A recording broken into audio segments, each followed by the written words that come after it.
Hello! Magandang araw sa mga ambisyosang katulad ko at mga certified titang ina. Ayan, for today's video ay kailangan nating nilkatira ng aking napakagandang pamangkin dahil sobrang sakit na at talagang nakakapanggalaiti ang kanyang mga kuko.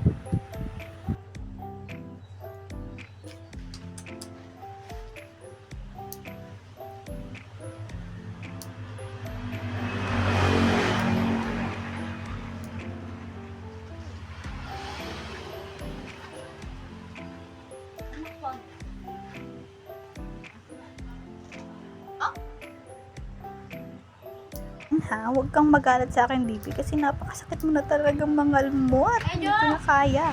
Hirapan ulit. Sasaktan na din si mother. At tawa naman siya ng tawa kahit di naman nakikita yung tumatawag sa kanya. Ganyan siya ka-smiling face lagi kapag walang topak.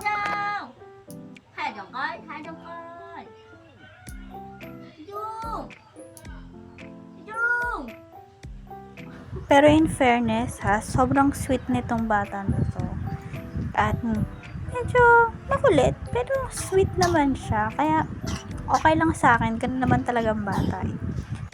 At ilang araw na din talaga siyang inuubo. Kaya naman, ayun, ingat-ingat na lang lagi. At ngayon naman, ay syempre, focus tayo sa goal.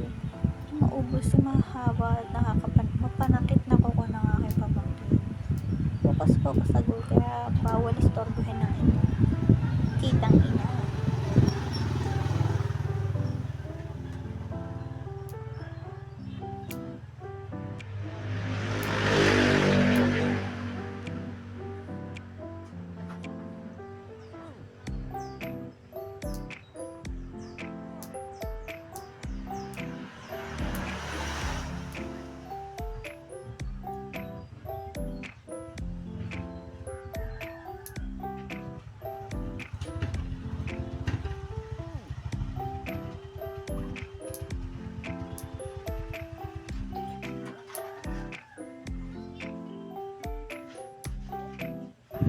At sa wakas, after 25 years, natapos rin tayo sa kanyang kamay. Dito naman tayo sa kanyang paa. Medyo mahaba na talaga yung kanyang mga kuko. Dahil ilang araw ditong hindi na ninilkatiran. At huwag mo naman masyadong pakasabunutan ako, baby. So, ayun. Kailangan talaga dinidistract muna natin yung bata para kapag focus tayo sa ating ginagawa. Kasi pagka humingiti sila, tumatawan, medyo nagana sila. Tumatahimik sila sa gilid. Ayan. Ayan na naman. Na-distract na naman siya. Ayaw na naman akong pag nilkatirin.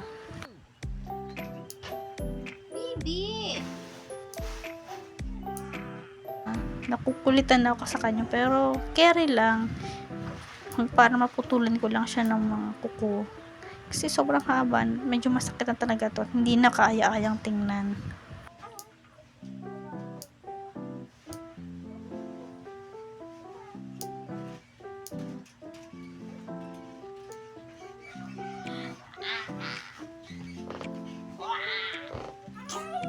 Ganto kasi kami minsan kapag tulog na ang aking bata, siya naman ang aking inaalagaan, siya naman ang aking pinagbibigyan ng pansin. Pero naman, parehas ko silang nabibigyan ng pansin ng aking baby at saka niya. Dahil syempre, nag-iisa ko pa naman yung pamangkin, kaya kailangan din nating pagtuunan ng pansin. Tapos yung father niya, laging wala dito sa bahay.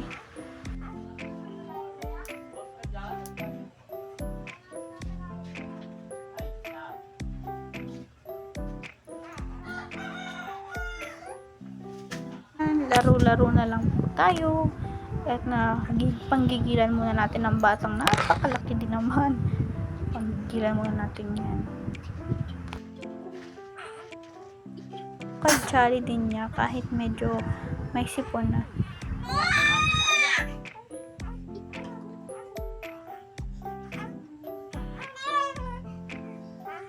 Paparamdam na ang aking Junakis, kaya kailangan na natin putulin itong video na to.